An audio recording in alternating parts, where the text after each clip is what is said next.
Hey guys, welcome to Sarah's Jewelry Studio. So today we have a finished jewelry update from the February 2020 Bargain Bead Box. The theme was citrus, and so I have lots of green and yellows to show you.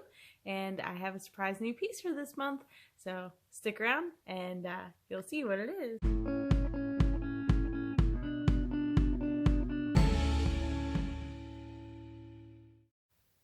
Alright, so here we go. Here's our first piece for the February box, citrus theme.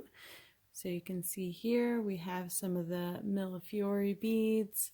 This is about an 18-inch necklace. So I do have it mostly with beads, and then the back just has some chain on there with the toggle clasp. So you can see I have some of the green beads. Now I did see from other people's boxes that I got rounds, and not everybody got rounds. Some people got these that were kind of a rondelle, but I did notice that it didn't say on the packing list what exactly they were. So I'm guessing they knew that there was going to be, two different types that people were getting. So just wanted to point that out. All right, so that was the necklace, and then I do have matching earrings. So there's the matching earrings for that. And then you'll see this Millefiori bead here is kind of flattened on one end, so I went ahead and put them on there. Both of these were, not all of them were, but these two were, so that's why I put them together on the earrings like that. And then I also have a stretch bracelet here. So I just made, this is the focal here, and then as you can see the rest just kind of follows the pattern that's on the necklace. So that was set number one. And I was able to make 5 complete sets, and then one is where I did my special extra piece. Alright, so the next one I'm going to show you is the Never Never Give Up charms. So I used all of those to make one set. So here's the necklace, and you can see it just has the toggle clasp on the back with the chain, and then this has the lemon slices on there. I'm like kind of blowing that out. Let me see if I can pull this up here. There you go. Now you can see that better. So I did the one charm on here, and then I didn't realize someone had actually commented, and I took them into my bathroom and where it was completely dark and looked at it, and these beads are actually, these lampwork beads are actually glow in the dark. So that is really awesome. They were really cool. It took a minute for the light to show up, but then once it did, then you could definitely see that they were glow in the dark. So to attach this here, you can see I have it on a split ring, and then I just actually used some memory wire to kind of fashion up a loop that went through the bead here. So you can see I have the 2 loops on either end of it, and then I just have the split ring going through there. So it's like a bail, but it actually goes through the bead there. And then, so I did a bracelet. Now it is a stretch bracelet, but as you can see, it has two strands of seed beads going through the one beads, the single hole beads. So I just used stretch fiber to do that. So I just had it on a big eye needle, and I just went through, and I went around once, and then I just went around a second time and just added on the 2 rows. I just wanted to give it a little more, just some added interest, and just, something to just give something different to the look here. Doing only 1 row just seemed too small, so the 2 rows kind of beefed those seed beads up. Alright, and then I did some earrings. So now what I did on the earrings, I actually put the charms back to back, and this actually can spin. So no matter, where you are, you can see it's on the same side. So what I did was I just used a head pin, and I put I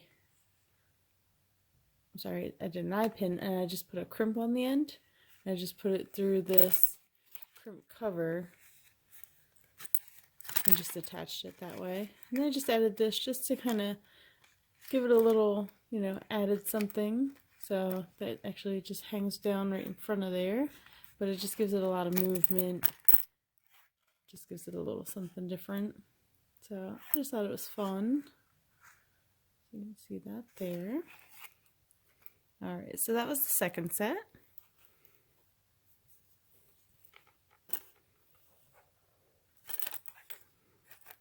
Okay, so, alright, I like all three of these next sets, so we're just going to go in them. Alright, so I wanted to make at least one set that didn't have any yellow or green, so I made this, which is mostly all clear. Now, it does have some of the lemon chiffon rondelles in there, but to me, they barely look yellow at all. They're more like an ivory. So, like I said, I just wanted to have at least one set that wasn't just yellow or green out of this. So you can see I did those. And then here's the bracelet for that, which is just the same design mirrored with the toggle. And this also just has the toggle on there.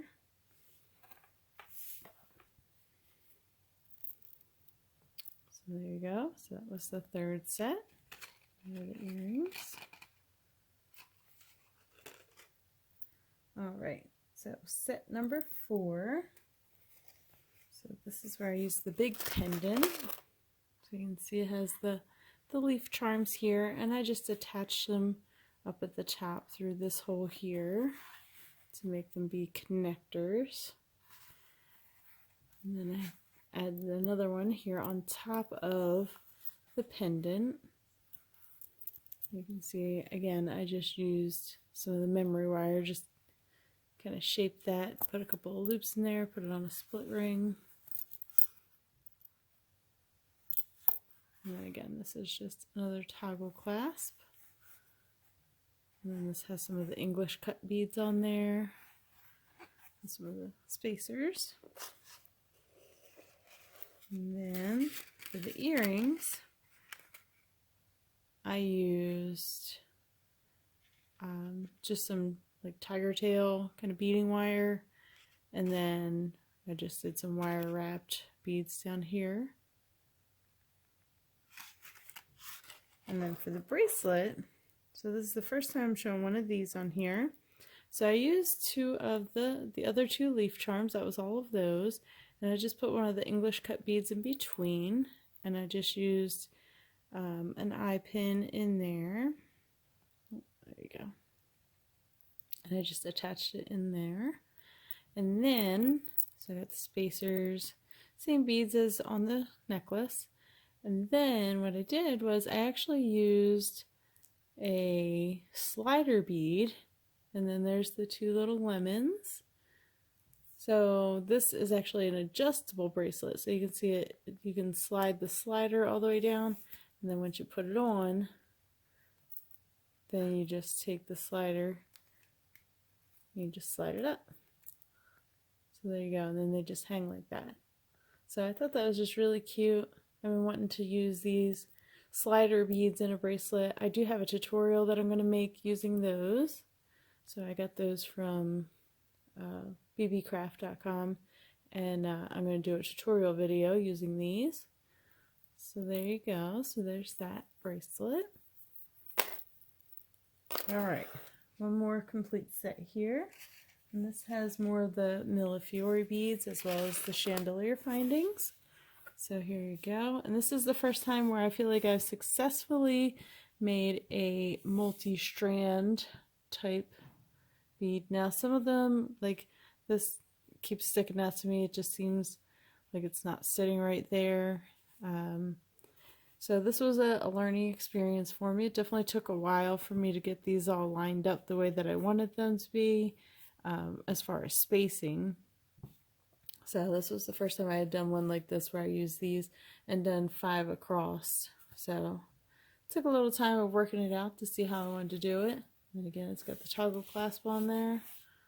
So there's that one. And then we got the English cut beads on here in the Millefiori. Alright, and then for the bracelet, pretty much just mirrored that with another toggle clasp. And then the earrings, just have these with 3 of the beads on here. Now these I did not wire wrap. I just used my one-step looper on those. And then it has the Millefiori here. And I just used these really chunky jump rings on there. So I thought those turned out cute. Alright, and now my last set, which is kind of a set. So I have a bracelet here. Now this is how I used up the last of my beads. So whatever was left, this is what I used. So I made this bracelet here. And then I have these earrings. This is how I used the last of my daisy spacers. So as you can see, I just kind of put them on jump rings and just attached them to the last bits of chain that I had. And just a couple extra beads on there. So I thought they turned out cute. A little silver on there, little danglies. And then those go with my bonus piece, which I'm sure you noticed in my intro there. So I actually made a pair of eyeglass holders. So I've been watching, you know, some of the trend videos of, you know, what's coming out for, you know, spring and summer as far as like, you know, fashion shows and stuff like that. And apparently eyeglass holders are coming back into style. So that was what, you know, a lot of what was going down the runways. And so I thought that would be, you know, something fun to make. I bought the eyeglass findings a while back and I just never did anything with them. So I thought this would be a great time to do that. I thought they just, you know, looked so cute, nice and summery. So, and I love summer, so I cannot wait for this to be summer again so I can wear some fun stuff like this. So I do wear glasses, I just don't usually wear them. I usually have contacts, so I guess I could wear them with that, but I felt like this was just a really fun look to go with sunglasses. So there you go, there's my bonus piece. It's a new piece, it's the first time I've ever made an eyeglass holder. So there's that one. So I hope you enjoyed the collection. And if you have any questions, please go ahead and comment those and I will get to them as soon as I can. And I thank you for sticking around and like this video if you haven't yet, and go ahead and subscribe if you haven't yet. That'd be great. And make sure you hit that notification bell so you know whenever I come out with new videos. And I'm going to try and start doing some more finished jewelry videos and some tutorials. So I started slacking off on the videos a little bit, just trying to get everything caught up and everything. And now I think I'm good to go to get started on those. So thanks again for tuning in, and I hope you have a great night. Bye.